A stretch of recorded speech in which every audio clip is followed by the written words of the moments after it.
Hello, good morning बच्चों। आप कैसे हैं सभी? I hope you all are fit and fine और घर पर रहकर आप अच्छे से अपनी हर सब्जेक्ट की स्टडी भी कर रहे होंगे। तो बच्चों, आज हम अपना 4th चैप्टर हीट स्टार्ट कर रहे हैं। मैंने आपको रीडिंग वर्क के लिए दिया था। आशा करती हूँ सभी ने अच्छे से इस चैप्टर की रीडिंग की होगी। अगर आपने अच्छे से रीडिंग की है तो आपको एक्सप्लेनेशन भी अच्छे से समझ आएगी। तो क्या है इस चैप्टर में हम क्या क्या पढ़ेंगे? इस चैप्टर में हम पढ़ेंगे understand the concept of hot and cold, कि हॉट और कोल्ड जो ऑब्जेक्ट्स होते हैं उनका क्या कंसेप्ट है उसके बारे में। Learn about the temperature, temperature के बारे में। Describe clinical thermometer, clinical thermometer जो टेम्परेचर मेजर करने के काम आते हैं उसके बारे में। Differentiate between clinical and laboratory thermometer, clinical और लेबोरेटरी थर्मोमीटर के बीच में क्या डिफरेंस होता है वो पढ़ेंगे। Explain the transfer of heat in detail, heat की ट्रांसफिरेशन एक ऑब्जेक्ट से दूसरे ऑब्जेक्ट में कैसे जाती है, कैसे होती है, ये डिटेल पढ़ेंगे। Differentiate between conduction, convection and radiation, heat of transformation के 3 मोड्स होते हैं, कंडक्शन, कन्वेक्शन एंड रेडिएशन, कैसे वर्क करते हैं इसके बारे में। Compare the difference between land breeze and sea breeze, land breeze और सी ब्रीज बनते हैं हीट की वजह से, तो वो कैसे होते हैं उनका डिफरेंस देखेंगे। Explain the construction of thermos flask, thermos flask की कंस्ट्रक्शन के बारे में भी पढ़ेंगे। थर्मोस फ्लास्क आप सभी ने देखी हुई है, आपको मालूम है सबके घर में होती है, जो गर्म चीज को गर्म रखती है और ठंडा चीज को ठंडा। तो बच्चों ये हीट का चैप्टर है, इसमें ये सारी एक्सप्लेनेशन हम टर्न बाय टर्न देखेंगे। चलिए अब हम इसकी बाकी की एक्सप्लेनेशन स्टार्ट करते हैं। Chapter 4 that is heat. सबसे पहले व्हाट इज हीट? हीट क्या होती है? It is a form of energy, ये एक एनर्जी की फॉर्म होती है which transfers from a hotter object to a colder object, जो एक हॉट ऑब्जेक्ट से कोल्ड ऑब्जेक्ट की तरफ ट्रांसफर होती है। तो ये एक एनर्जी की फॉर्म होती है। हॉटर टू कोल्डर कैसे बच्चों? जैसे फॉर एग्जाम्पल हमारे पास ये बीकर है, कंटेनर है, इसमें हमारे पास 60 डिग्री सेल्सियस तक गर्म पानी है, ठीक है। और सेकंड ये ए है और बी के अंदर हमारे पास 40 डिग्री सेल्सियस तक का टेम्परेचर का सेंटीग्रेड का वाटर है। अब हमने इन दोनों के टेम्परेचर को सेम करना है, तो सेम करने के लिए क्या होगा? ये ज्यादा गर्म पानी है, हम इसकी हीट पानी इसके अंदर मिक्स करते रहेंगे। तब तक मिक्स करेंगे जब तक कि दोनों का टेम्परेचर सेम नहीं हो जाता है। तो इस वाटर को कितने टेम्परेचर की जरूरत है? ये 60 है, ये 40 है, तो दोनों के बीच में डिफरेंस कितना है? 20 का। लेकिन अब हमें क्या है, दोनों का टेम्परेचर सेम करना है, तो सेम का मतलब यहाँ पर भी 50 होना चाहिए, यहाँ पर भी 50 होना चाहिए, ठीक है। तो हम इतना पानी इसके अंदर मिक्स करेंगे कि जैसे दोनों का टेम्परेचर इसके इक्वल हो जाए, ठीक है। तो हमने कितनी हीट इसको प्रोवाइड की? 10 डिग्री तक की, ठीक है। इसी तरीके से कहा गया है कि इसीलिए हीट जो है एनर्जी की फॉर्म है और ये hotter region to colder region की तरफ ट्रांसफर होती है, मतलब जाती है। किस वजह से?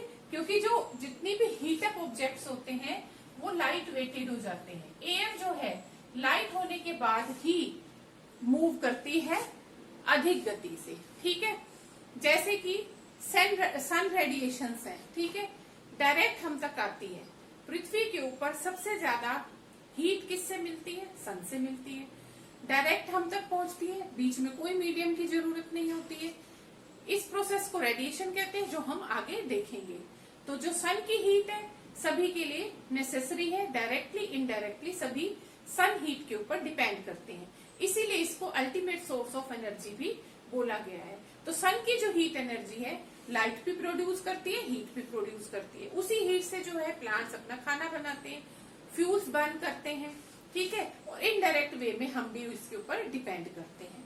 तो इसीलिए हीट जो है एनर्जी की फॉर्म में होती है और हायर रीजन से कोल्डर रीजन की तरफ ट्रांसफर होती है, क्योंकि जब जो हाई टेम्परेचर वाले ऑब्जेक्ट्स हो जाते हैं लाइट वेटेड होते हैं, जिससे एयर लाइट होने के बाद कोल्डर रीजन की तरफ फ्लो होना शुरू हो जाती है। ठीक है, अब what happens to a body when it is heated, कि किसी ऑब्जेक्ट को जब हम गर्म करते हैं तो उसके साथ क्या घटना घटती है। ठीक है, उसके लिए हम एक छोटा सा एग्जांपल देख रहे हैं। हमारे पास आइस है, आइस को हमने गर्म किया और आइस गर्म होने के बाद क्या है, मेल्ट होने के बाद किस में कन्वर्ट हो जाएगी, वाटर में। ठीक है, किस वजह से, क्योंकि हमने जो है आइस के मॉलिक्यूल्स की एनर्जी को इंक्रीज कर दिया है, जिसकी वजह से एनर्जी इंक्रीज हो रही है, हीट अप हो रहे हैं और वो वाटर में कन्वर्ट हो रहे हैं।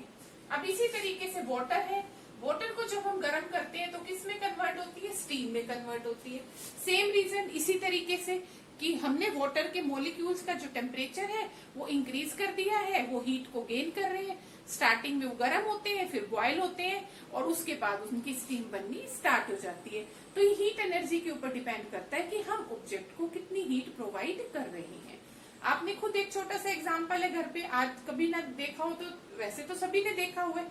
आप फ्रीजर में से आइस को बाहर रखें, उसको गर्म भी नहीं करिए, थोड़े टाइम आप शेल्फ पे रखें तो आप देखेंगे कि आइस वाटर में कन्वर्ट हो जाती है, क्योंकि उसको हीट मिलती है, मॉलिक्यूल्स लूज अप होते हैं, हीट एनर्जी को गेन करते हैं, टेम्परेचर इंक्रीज हो जाता है आइस का, तो जिसकी वजह से वो मेल्ट होना शुरू हो जाती है। इसी तरीके से आप गैस स्टोव के ऊपर आप थोड़ा सा पानी रखेंगे, वो बॉयल होगा, बॉयल होने के बाद उसकी स्टीम आप देख सकते हैं, क्योंकि जो मॉलिक्यूल्स का टेम्परेचर है वो इंक्रीज हो चुका है हीट एनर्जी की वजह से। ठीक है, तो इसीलिए जब किसी भी ऑब्जेक्ट को हीट प्रोवाइड की जाती है तो उसके मॉलिक्यूल्स का जो टेम्परेचर है वो इंक्रीज हो जाता है, जिससे कि उसके अंदर चेंजेस आने शुरू हो जाते हैं। ठीक है, इसके बाद क्या आता है कि जो कुछ ऑब्जेक्ट्स होते हैं गर्म होते हैं, ठीक है, और कुछ ऑब्जेक्ट्स जो होते हैं ठंडे होते हैं। आइस क्या है, कोल्ड होती है, बॉयल वाटर क्या है, गर्म होता है। ठीक है, तो अपनी इनकी कैपेसिटी है, जिसकी वजह से तो पर क्या, but how do we know, हमें कैसे पता चलेगा कि कोई ऑब्जेक्ट गर्म है और कोई ऑब्जेक्ट ठंडा है। ठीक है, कैसे पता चलता है, हमें पता चलेगा उसके टेम्परेचर से कि उसका टेम्परेचर कितना है। अब टेम्परेचर क्या होता है, ठीक है, द मेजरमेंट ऑफ हॉटनेस और coldness of an object can be found out by measuring its temperature. ठीक है, कहने का मतलब है टेम्परेचर क्या है, किसी भी ऑब्जेक्ट की हॉटनेस और कोल्डनेस को, ठीक है, मेजर किया जाता है, फाउंड आउट किया जाता है, वो उसका टेम्परेचर कहलाता है। कैसे, देखो एक एग्जांपल हमने यहाँ पर देखा है। आप क्या कहते हैं, तीन बाउल लो, bowl A B and C. जो बाउल ए है उसमें आप बिल्कुल ice cold water, chilled water रखिए। बी के अंदर आप थोड़ा टैप वाटर लीजिए और उसको गर्म रखिए। ठीक है, आजकल वैसे भी गर्मी है, टैप वाटर गर्म ही होता है। और थर्ड बीकर में आप रखेंगे mixture of cold and hot water, कि कोल्ड और हॉट वाटर का मिक्सचर, जो इन दोनों का मिक्सचर है वो आप सी बाउल में रखेंगे। अब क्या है, आपने अपना लेफ्ट हैंड डाला ए बाउल में, राइट हैंड डाला बी बाउल में। ठीक है, कुछ टाइम तक आप ए और बी में अपना राइट एंड लेफ्ट हैंड रख के रखिए।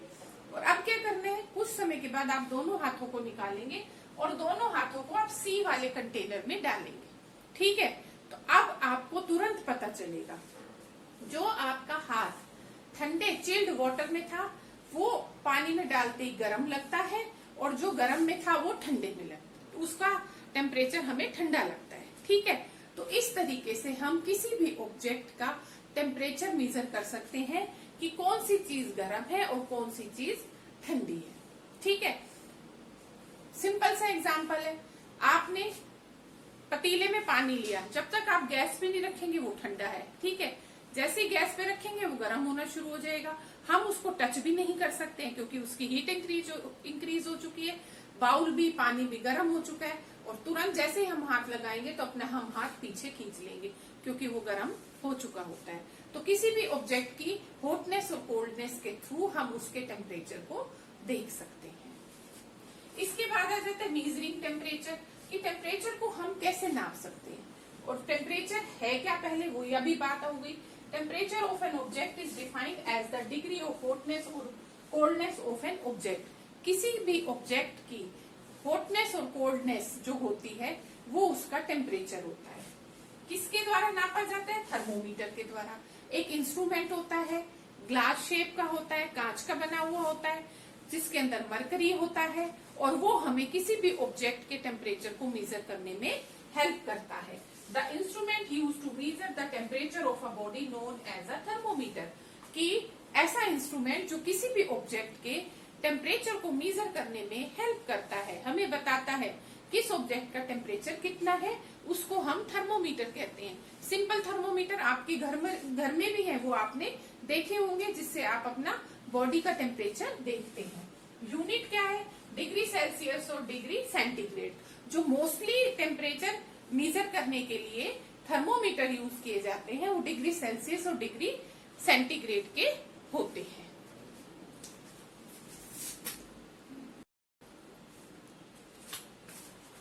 नाउ बच्चों, इसके आगे आता है लैबोरेटरी थर्मोमीटर। कि लैबोरेटरी थर्मोमीटर होते क्या हैं जो लैब्स में यूज किए जाते हैं। This uses the expansion of a liquid to measure temperatures accurately. इसका इस्तेमाल किया जाता है एक्यूरेटली टेम्परेचर्स को मेजर करने के लिए एक्सपेंशन फॉर्म में। If the liquid gets warm, इसके अंदर जो लिक्विड पाया जाता है जब वो गर्म हो जाता है, it explain along the tube, और ट्यूब के अंदर वो एक्सपैंड करना शुरू कर देता है। एक्सपेंशन मीन्स फैलना, ऊपर की तरफ बढ़ना शुरू कर देता है। इसके अंदर no air, there is no air means vacuum place होता है। थर्मोमीटर के अंदर एयर की कोई प्लेस जगह नहीं होती है, वैक्यूम प्लेस होता है, जिसकी वजह से इजीली ये एक्सपेंड करता है और एक्यूरेट टेम्परेचर मेजर करने में हेल्प करता है। Do you know what the liquid inside the thermometer is? कि आप क्या जानते हैं कि इस थर्मोमीटर के अंदर कौन सा लिक्विड यूज किया जाता है? मोस्टली सभी को मालूम है इसके अंदर जो लिक्विड यूज किया जाता है वो कौन सा है? मरकरी। मरकरी एक मेटल होती है जो लिक्विड फॉर्म में होती है। ठीक है, समझ में आ रही है? तो क्या है, इसका इस्तेमाल किया जाता है। क्यों किया जाता है? क्योंकि इसकी कुछ प्रॉपर्टीज होती हैं। मरकरी की क्या प्रॉपर्टीज है? जैसे expand evenly as the temperature rises. जैसे जैसे टेम्परेचर बढ़ता है तो मरकरी भी एक्सपेंड करना स्टार्ट कर देता है। Good conductor of heat, heat का गुड कंडक्टर है। कंडक्टर तो वाटर भी है हीट का गुड, लेकिन हम वाटर को क्यों नहीं यूज करते? वाटर भी एक्सपेंड करेगा अगर जब उसको हीट मिलेगी। लेकिन क्या है कि वो जब वाटर एक्सपेंड करेगा तो वो जो ग्लास ट्यूब है, ग्लास स्टिक है, उसके साथ क्या होगा? चिपकेगा, फैलेगा। अगर हीट बन गई तो स्टीम बनेगी, तो वो क्या है, उसके टेम्परेचर को राइज होने के बाद ग्लास ट्यूब के साथ स्टिक करेगा, जिससे हम एक्यूरेट टेम्परेचर नहीं ले सकते हैं। तो जो मरकरी होता है वो ग्लास ट्यूब के साथ स्टिक नहीं करता है, सिर्फ इजीली एक्सपेंड करता है, और जितना टेम्परेचर होता है वहां तक जाकर एक्सपेंशन के बाद स्टॉप हो जाते हैं, तो ऑब्जेक्ट का हमें टेम्परेचर मालूम हो जाता है। ठीक है, इसके अलावा सिल्वर व्हाइट कलर का होता है। Can be seen from outside the glass, जो ग्लास के बाहर से आसानी से देखा जा सकता है। आपने भी देखा होगा आपके घर में जो ह्यूमन बॉडी का टेम्परेचर है, जिसको हम क्लिनिकल टेम्परेचर नापने का क्लिनिकल थर्मोमीटर कहते हैं, बॉडी को टेम्परेचर देखने का, उसमें भी आपने मरकरी देखा होगा। ग्लास ट्यूब है, टेम्परेचर राइज होते हैं, पतली सी स्ट्रीक सी चलती हुई आपको नजर आती है। ठीक है, तो क्लियरली नजर आता है। Does not stick to the glass, और ग्लास ट्यूब के साथ स्टिक नहीं करता। जैसे कि मैंने अभी आपको बताया है, वाटर जो है एक्सपेंशन के बाद ग्लास ट्यूब के साथ स्टिक करेगा तो टेम्परेचर हमें पता नहीं चलेगा।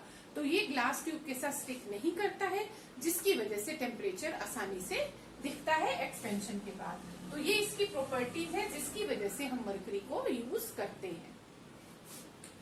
इट इज पॉइजनस, ये जहरीला होता है। ठीक है, मरकरी को टच करना खतरे से खाली नहीं होता, इसलिए इसको ये जो थर्मोमीटर्स होते हैं केयरफुली इनको हैंडल करना होता है। अगर बाई चांस ये अचानक टूट जाते हैं तो क्या होता है, इसको ग्रिप नहीं बनती, इसको पकड़ना भी मुश्किल होता है। तो इसीलिए थर्मोमीटर्स को वेरी केयरफुली हैंडल करना चाहिए, क्योंकि मरकरी जो है पॉइजनस है। इसके बाद क्या है, लेबोरेटरी थर्मोमीटर। इसको हम सेल्सियस स्केल थर्मोमीटर भी बोलते हैं, क्योंकि सेल्सियस डिग्री का टेम्परेचर हमें दिखाता है। रेंज क्या है इसकी, -10 degree Celsius to 110 degree Celsius जो है इसकी रेंज है। और सेफली यूज फॉर मेजरिंग, और जो सेफली जो टेम्परेचर हम इसके थ्रू मेजर कर सकते हैं वो है 0 डिग्री सेंटीग्रेड से लेकर 100 डिग्री सेंटीग्रेड के बीच का टेम्परेचर जो है हम इसके साथ आसानी से बिल्कुल एक्यूरेटली मेजर कर सकते हैं। अब एक बच्चों थर्मोमीटर होता है मैक्सिमम मिनिमम थर्मोमीटर, ये एक ही थर्मोमीटर का नाम है। इसका क्या यूज होता है, किसमें यूज किया जाता है, जितनी भी वेदर रिपोर्ट्स होती हैं, आप टीवी पे न्यूज देखते हैं जिसमें आपको वेदर रिपोर्ट दी जाती है कि today's maximum and minimum temperature is so and so, कि आज का मिनिमम और मैक्सिमम टेम्परेचर ये है। तो मिनिमम एंड मैक्सिमम टेम्परेचर मापने के लिए हमें मिनिमम मैक्सिमम थर्मोमीटर का इस्तेमाल करते हैं। ठीक है बच्चों।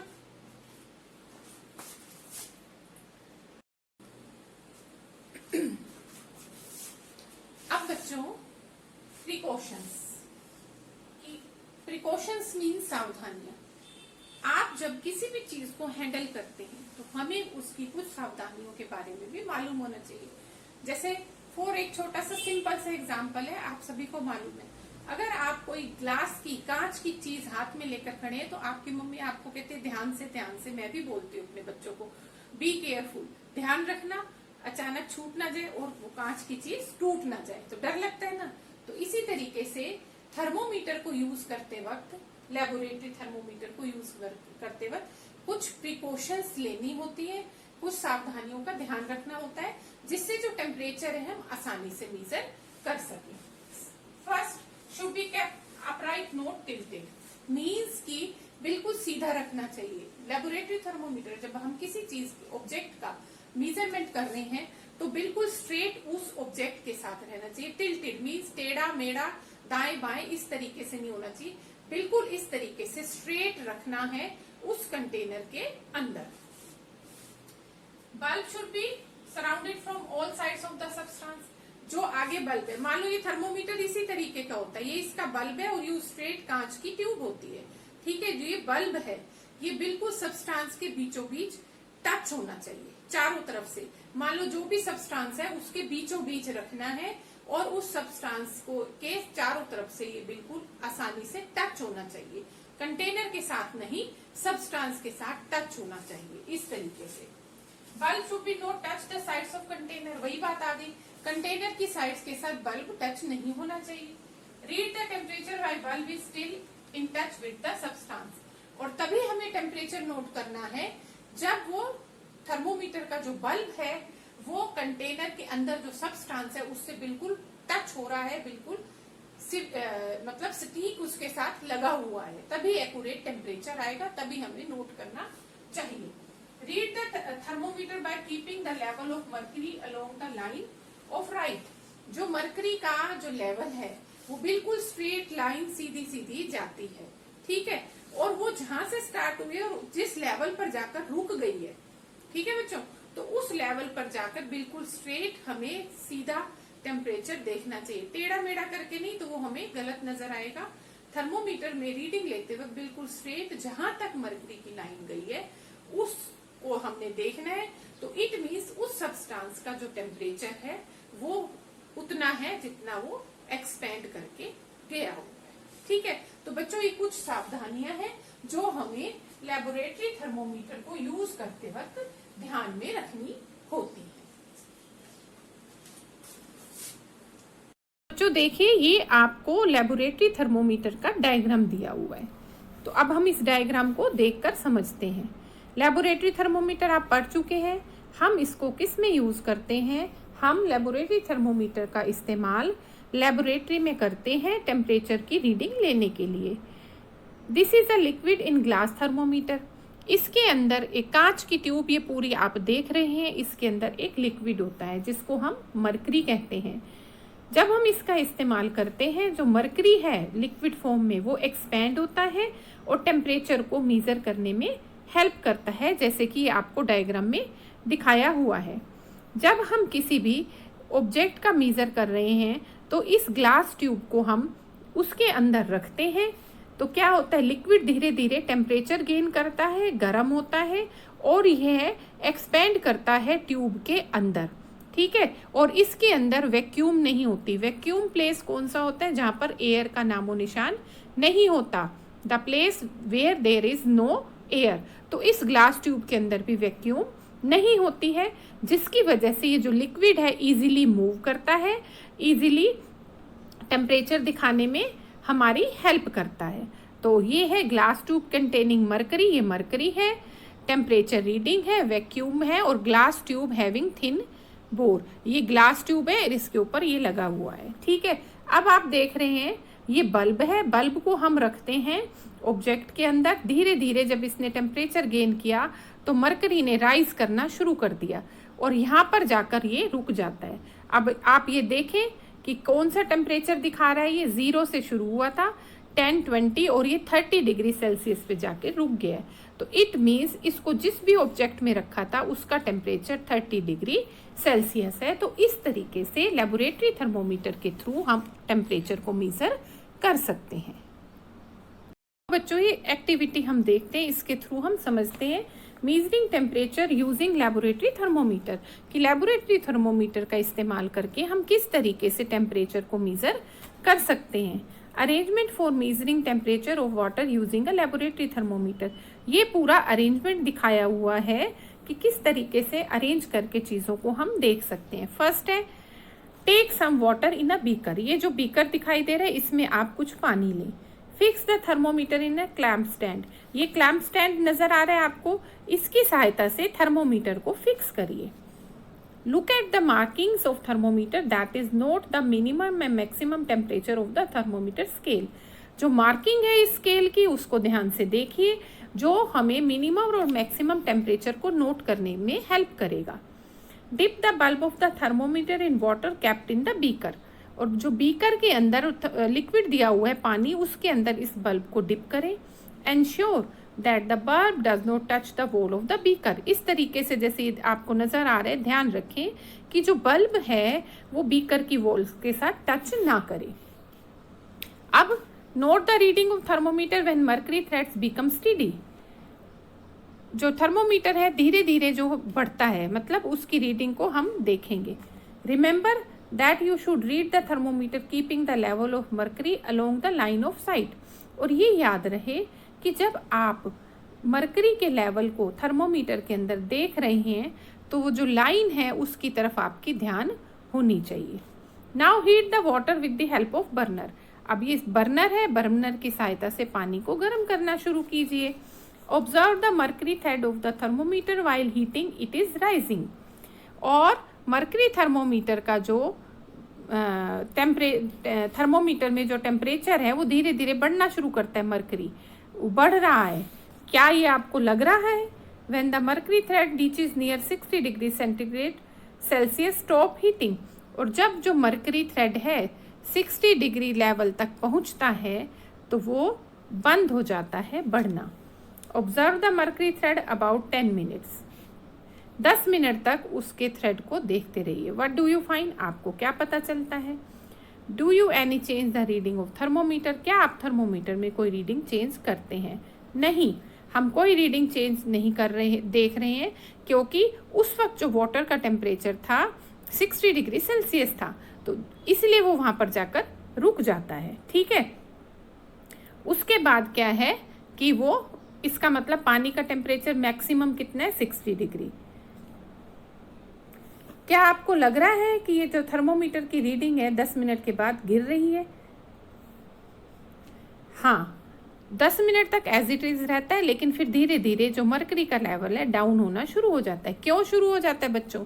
क्योंकि पानी ठंडा होना शुरू हो चुका है, क्योंकि गैस स्टोव का बर्नर बंद है। 60 डिग्री तक था, कुछ समय तक वो 60 डिग्री रहा, लेकिन फिर क्या है, धीरे धीरे वो बाहर की कूल एयर को पानी गेन कर रहा है, जिससे टेम्परेचर धीरे धीरे लो हो रहा है और मर्करी का लेवल डाउन होना शुरू हो जाता है। तो इस तरीके से हम मिनिमम और मैक्सिमम टेम्परेचर देख सकते हैं लेबोरेटरी थर्मोमीटर के थ्रू। एक चीज़ और, लेबोरेटरी थर्मोमीटर का बेटे यूज़ जो है हम ह्यूमन बॉडी के टेम्परेचर के लिए इस्तेमाल नहीं कर सकते। ये minimum maximum temperature of water को देखने में हेल्प करता है, ठीक है। और जो हमारा जो ह्यूमन बॉडी का टेम्परेचर नोट करने के लिए थर्मोमीटर का इस्तेमाल किया जाता है वो क्लिनिकल थर्मोमीटर होता है। उसके बारे में हम नेक्स्ट जो पार्ट 2 आएगा एक्सप्लेनेशन का उसमें पढ़ेंगे। तब तक आप इस वीडियो को ध्यान से सुनिए, समझिए और चैप्टर को लर्न करने की मतलब समझने की अच्छे से कोशिश करिए, ठीक है बच्चों। तो चलिए बच्चों, ओके बच्चों, बाय बच्चों, हैव अ नाइस डे बच्चों। कल हम फिर इसके नेक्स्ट पार्ट के साथ आपके सामने हाजिर होंगे। बाय।